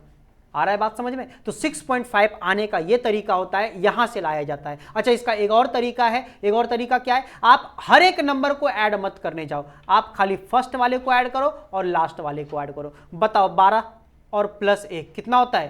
13, और डिवाइड बाय 2, 2 नंबर को लिए तो खाली 2 से डिवाइड करोगे, तो इसका मतलब कितना आ गया? 6.5 आ गया। अरे बोलो हाँ या ना? समझ में आया कि नहीं आया? सर हम लोग अगर सेकंड वाला और सेकंड लास्ट वाला ऐड करेंगे तो तब भी तुम्हारा वही आएगा। समझ रहे हो? बताओ 11 और 2 कितना होता है? 13 बाय 2। 10 और 3 कितना होता है? 13 डिवाइड बाय 2। कहीं से भी करो उसी तरह से तुम्हारे पास आएगा। लेकिन सबसे इजी क्या होता है? फर्स्ट वाला लो और लास्ट वाला लो। बोलो बात समझ में आया? और डिवाइड बाय 2 कर दो, कोई दिक्कत? बोलो ये वाला बात समझ में आया? तो कैसे करना है क्लियर है चीज? तो अगर बिगिनिंग ऑफ ईच मंथ रहेगा, बिगिनिंग ऑफ एवरी मंथ रहेगा, तो आपका 6.5 मंथ्स का कैलकुलेट किया जाता है। बट कैसे किया, क्यों किया जाता है 6.5, वो बात समझ में आ गया होगा। बोलो हाँ या ना? अरे बोलो। अब बताते हैं। बताओ अगर नेक्स्ट है एंड ऑफ ईच मंथ, हर महीना का एंड में अगर विड्रॉ करता है, यानी अगर जनवरी का 31 तारीख को विड्रॉ करता है, तो बताओ अगर 31 जनवरी को विड्रॉ करता है तो दिसंबर तक कितना महीना होता है? गलत, 12 नहीं 11 महीना होता है। सर जनवरी तो खत्म हो चुका है, तो जनवरी का इंटरेस्ट थोड़ी नहीं लगेगा, फरवरी से लगेगा। बोलो हाँ है ना? इसका मतलब 11 महीना का लगेगा। उसी तरह से फरवरी में अगर हम लोग अगर 28-29 तारीख को अगर विड्रॉ करते हैं तो कितना महीना का लगेगा? 10 महीना का लगेगा। बोलो बात समझ में आ रहा है? तो चलो फिर से मिटा देते हैं। बताओ अगर एंड ऑफ ईच मंथ रहेगा तो 11 महीना, 10 महीना, 9 महीना, 8, 7, 6, 5, 4, 3, 2, 1, 0। बताओ लास्ट वाला 31 दिसंबर को विड्रॉ किए हो और इंटरेस्ट भी 31 दिसंबर में निकालना है, क्या एक भी होगा? नहीं होगा, खत्म। बताओ अब एवरेज निकालो, तो 11 + 0, बताओ 11 + 0 डिवाइड बाई 2 कितना आ गया? 5.5 आ गया। या तो तुम सबको जोड़ोगे, अगर सबको ऐड करते हो तो तुमको 66 मिलेगा, और 66 डिवाइड बाई 12 कर दोगे तब भी कितना मिलेगा? 5.5 मिलेगा। बोलो बात समझ में आ रहा है? सबको क्लियर है चीज? तो देखो यहाँ पे इसीलिए तुम्हारा यहाँ पे लिखा हुआ है कि बिगिनिंग ऑफ ईच मंथ रहेगा तो 6.5, एंड ऑफ ईच मंथ रहेगा तो 5.5। अब ये सब समझना बहुत ही जरूरी है। अब थोड़ा फिर से इसको हम मिटा देते हैं यहां से यहां तक। ये सब समझ में आया? तो चलिए अब समझना एक बार। अब है beginning of each quarter. Quarter कितना कितना महीना का होता है? क्वार्टर कितना महीना का होता है? 3-3 महीना का, 4 क्वार्टर होता है। क्वार्टर मतलब 1/4, क्वार्टर मतलब, तो बताओ 12 महीना टोटल होता है, 12 महीना का 1/4 करेंगे तो कितना कितना महीना निकलेगा? यानी 3-3 महीने का होता है सर क्वार्टर। यानी जनवरी फरवरी मार्च हो गया 1 क्वार्टर, अप्रैल मई जून हो गया 2 क्वार्टर, जुलाई अगस्त सितंबर हो गया 3 क्वार्टर, अक्टूबर नवंबर दिसंबर हो गया 4 क्वार्टर। और बोलता है बिगिनिंग ऑफ ईच क्वार्टर। हमेशा ध्यान से समझना बात, मेरा क्या बोल रहे हैं सो।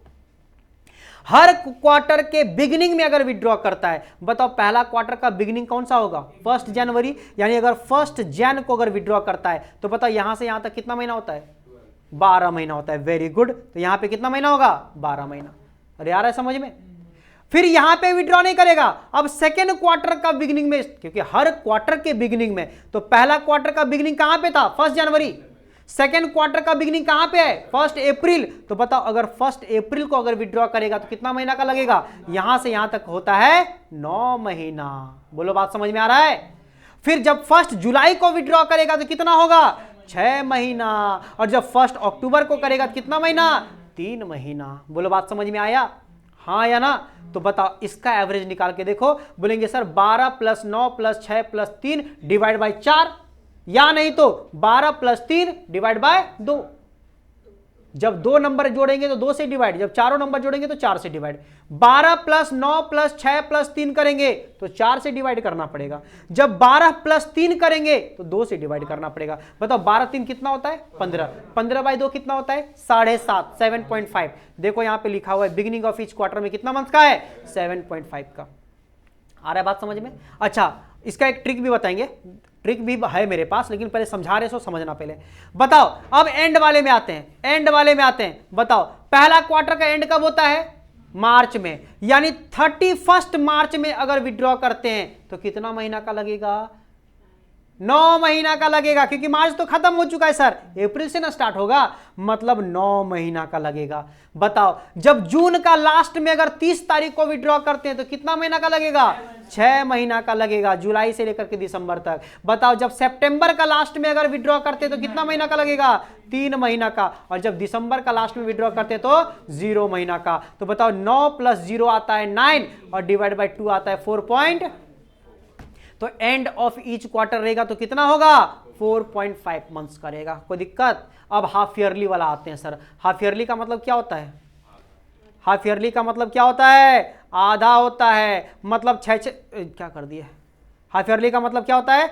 6 महीना होता है। तो इसका मतलब 6 मंथ का हम लोग बात करेंगे, यानी जनवरी से लेकर के जून होता है 6 महीना, जुलाई से लेकर के दिसंबर होता है 6 महीना। तो beginning of each half yearly यानी 1 जनवरी को करेंगे और 1 जुलाई को करेंगे। तो बताओ 1 जनवरी को करेंगे तो 12 महीना का, अरे बोलो ना, और 1 जुलाई को करेंगे तो 6 महीने का। 12, 2 ही तो नंबर है, तो 12 + 6 हो गया 18 और डिवाइड बाय 2 कर देंगे, कितना आ जाएगा? 9 आ जाएगा। अरे बोलो ना, क्या सबको समझ में आ रहा है? सर जब एंड वाला करेंगे तो कितना होगा? तो बोलेंगे सर जून का लास्ट में और 31 दिसंबर में। तो जून का लास्ट में करेंगे तो 6 महीना और दिसंबर का लास्ट में करेंगे तो 0 महीना। 6 और 0 को ऐड करके डिवाइड बाय 2 करेंगे तो 3 आ जाएगा। तो देखो यहाँ पे 9 और 3 दिया हुआ है। जब बिगिनिंग ऑफ हाफ ईयरली रहेगा तो 9 और एंड रहेगा तो 3। बोलो बात समझ में आ रहा है कि नहीं आ रहा है? अब देखो एक ट्रिक बताते हैं तुमको कैसे कैसे आया है ये वाला चीज। तो कभी भी अगर बिगिनिंग एंड तुमको समझ में ना आए तो मिड वाले का हमेशा 6 महीना होता है। मिड वाले का कितना होता है?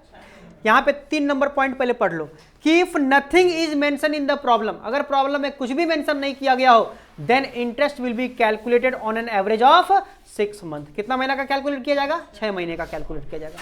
समझ में आया? तो अब बताओ अगर एवरेज होता है, अगर मिड में अगर मिड होता है 6 मंथ का, मिड कितना होता है? 6 मंथ। तो अगर बिगिनिंग बोलेगा तो कैसे समझ में आएगा? ईच मंथ बोला है, ईच मंथ। बताओ हर महीने के बीच का डिफरेंस कितना का होता है? अरे महीना कितना होता है? टोटल महीना कितना होता है? 12 महीना होता है। टोटल महीना कितना होता है? 12 महीना होता है। हर महीने के बीच का गैपिंग कितना होता है? 1 महीना का होता है। कितना महीना? 1 का आधा कर दो, 1 का आधा कर दो, कितना होता है? 0.5। तो अगर बीच में मिड अगर बात करोगे, मिड में होता है अगर 6, तो अगर बिगिनिंग बोलेगा तो ऐड कर दोगे 0.5, अगर एंड बोलेगा तो लेस कर दोगे 0.5। देखो आ गया कि नहीं आ गया? अरे बोलो हाँ या ना? नहीं समझ में आया? क्लियर है बात? कैसे किए? ट्रिक बता रहे, ट्रिक ये वाला कि मिडिल वाले का हमेशा होता है 6 मंथ का। मिडिल कितना होता है? 6 मंथ का होता है। तो अगर मिड यहां पे लो, बिगिनिंग और एंड के बीच में मिड लिख देते हैं, तो मिड वाले का अगर 6 होगा तो ये हो जाएगा 6.5 और इधर हो जाएगा 5.5। अब बताओ यहां पे भी तुम देख सकते हो, यहां पे भी मिड वाले में 6 होगा, लेकिन बताओ क्वार्टर वाले कितना कितना महीना का होता है? 3 महीना का होता है। तो 3 का आधा कर दो, 3 का आधा कितना होता है? 1.5। तो इसमें से 1.5 को ऐड करोगे, 1.5 को लेस करोगे। 1.5 ऐड करोगे तो 7.5, 1.5 लेस करोगे तो 4.5। आ रहा है समझ में? हाँ या ना? बताओ हाफ ईयरली वाले में देखो, मिड वाले का कितना होता है? 6, और हाफ ईयरली में कितना कितना महीना का होता है? हाफ ईयरली में कितना कितना महीना का होता है? 6 महीना का होता है। तो 6 महीना का होता है तो 6 का आधा कर दो, कितना होता है? 6 का आधा कितना होता है? 3। तो इसमें से 3 जोड़ दो, इसमें से 3 घटा दो, तो 3 ऐड करोगे तो 9 आ जाएगा, 3 को घटा दोगे तो 3 हो जाएगा। बोलो समझ में आया? हाँ या ना?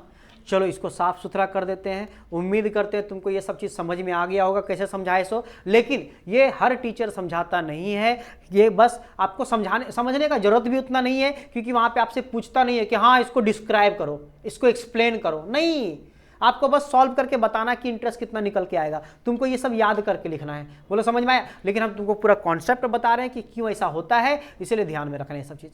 बोलो क्लियर है चीज़? हाँ या ना? तो इंटरेस्ट ऑन ड्राइंग समझ में आ गया सबको? अब एक लास्ट टॉपिक है, एक लास्ट टॉपिक आता है आपका। ये इंटरेस्ट ऑन ड्राइंग वाला हम आपको नेक्स्ट क्लास में एग्जाम्पल करवाएंगे, ठीक है? कहाँ चला गया रे? हाँ, कमीशन वाला, ये लास्ट टॉपिक एक ठो बताते हैं, उसके बाद नेक्स्ट क्लास से क्वेश्चन सब करेंगे। समझने वाला बस एक लास्ट यही वाला बचा हुआ है हमारा, पार्टनर्स कमीशन। कमीशन के बारे में बताए थे ना कि कमीशन भी मिलता है पार्टनर लोगों को, तो रेट के हिसाब से। तो बोलता है कि अगर पार्टनर को कमीशन दिया जा रहा है Y%, 5%, 10%, कुछ भी हो सकता है ना, y% on net profit before charging such commission. अगर आप फाइनल अकाउंट पढ़े हो, आप अगर अकाउंट्स पढ़े हो तो आपको ये सब बात पता होगा कि बिफोर चार्जिंग आफ्टर चार्जिंग वहां पे भी मिलता था। वहां पे क्या करते थे, बिफोर चार्जिंग वाले में डायरेक्टली परसेंटेज मारते थे, आफ्टर चार्जिंग वाले में नीचे ऐड हो जाता था रेट, हाँ या ना। तो बस वो चीज यहां पे लिखा हुआ है कि अगर कमीशन आपका नेट प्रॉफिट पे चार्ज हो रहा है बिफोर चार्जिंग, तो बस नेट प्रॉफिट के ऊपर y% मार दो, यानी 5% है तो 5%, 10% है तो 10%। लेकिन अगर पार्टनर्स का commission is y% on net profit after charging such commission, तो वहां पे net profit into y divide by 100 plus y, यानी अगर y% की जगह 10% अगर है तो इसका मतलब ऊपर रहेगा 10 और नीचे 100 में 10 जोड़ देंगे कितना हो जाएगा 110। अगर 5% का है तो ऊपर रहेगा 5, नीचे कितना हो जाएगा 105 हो जाएगा। बोलो समझ में आया। और ये कब करना पड़ेगा, जब आफ्टर चार्जिंग सच कमीशन होगा, बिफोर वाले में ऐसा कुछ भी करने की जरूरत नहीं है। If commission is based on divisible या distributable profit, then always assume it is after charging such commission। कभी भी क्वेश्चन में अगर बोल देता है कि डिविजिबल प्रॉफिट या डिस्ट्रीब्यूटेबल प्रॉफिट पे अगर कमीशन बेस्ड है, यानी डिस्ट्रीब्यूटेबल प्रॉफिट पे 10% देना है, वो बिफोर चार्जिंग है कि आफ्टर चार्जिंग है नहीं बताया अगर, तो समझ जाना है कि हमेशा वो कौन सा होगा, आफ्टर चार्जिंग। कौन सा केस में, अगर वो डिविजिबल या डिस्ट्रीब्यूटेबल प्रॉफिट पे बोलेगा तब, और अगर खाली बोलेगा नेट प्रॉफिट पे, बोल दिया सुनो, बोलेगा नेट प्रॉफिट पे 10% देना है, क्या करोगे, बिफोर लगाओगे, क्या करोगे, बिफोर। लेकिन अगर बोलेगा नेट प्रॉफिट पे 10% आफ्टर चार्जिंग, तब तो आफ्टर चार्जिंग। अगर बोलेगा आफ्टर चार्जिंग तो आफ्टर चार्जिंग लगाना है, अगर नहीं बोलेगा तो बिफोर चार्जिंग करना है। लेकिन अगर डिस्ट्रीब्यूटेबल प्रॉफिट या डिविजिबल प्रॉफिट पे अगर तुमको बोलेगा तो उसमें हमेशा ऑलवेज क्या रहेगा हमारा, आफ्टर चार्जिंग सच कमीशन रहेगा। ये आपको अज्यूम करके चलना पड़ेगा। बोलो बात समझ में आया, हाँ या ना, क्लियर है चीज। इसका प्रिंट आउट तुमको नेक्स्ट क्लास में मिल जाएगा, सब चीज़ों को सारा का सारा जितना भी यहाँ पे लिखा हुआ है, कुछ भी तुमको लिखने का जरूरत था नहीं, बस समझाते गए, तुम लोग समझते गए, ठीक है। नेक्स्ट क्लास से हम लोग क्वेश्चन करना शुरू करेंगे। तुम देख भी सकते हो इसका नमूना, एक प्रॉब्लम्स एंड सॉल्यूशन यहाँ से स्टार्ट होता है तुम्हारा, जहाँ पे इस तरह से प्रॉब्लम्स रहेगा और हम लोग सॉल्यूशन उसका करते चलेंगे। आ रहा है समझ में, तो वो सारा चीज तुमको मिल जाएगा नेक्स्ट क्लास में, घबराने का बिल्कुल भी जरूरत नहीं है। लेकिन आज जो समझाया गया है, तुम लोग कॉपी में तो कुछ लिखे नहीं हो, तुम लोग को कुछ लिखवाए नहीं है, लेकिन तुमको नेक्स्ट क्लास में जब मिलेगा तब तुमको इसका काम आएगा। लेकिन तब तक तुमको वीडियो एक बार रिकैप कर लेना है, तुमको वीडियो एक बार देख लेना है, और लास्ट क्लास में क्या क्या बताया गया वो एक बार पढ़ के आना पड़ेगा सही से, तुमको समझ में आया। ताकि फॉर्मेट तुमको ध्यान में रखना पड़ेगा, जर्नल एंट्री क्या क्या था वो सब ध्यान में रखना पड़ेगा, कब हमारा पार्टनरशिप डीड में क्या बोलता है क्या नहीं बोलता है, सारा चीज जो लिखा हुआ है वो सारा चीज तुमको दे देगा, ठीक है। तब तक हम पीडीएफ तुम लोग को सेंड कर देंगे, समझ में आया। जब तक तुम लोग को प्रिंट आउट नहीं मिलेगा तब तक हम तुम लोग को पीडीएफ सेंड कर देंगे। बोलो बात समझ में आया। आज के लिए इतना ही रखते हैं। That's all for today.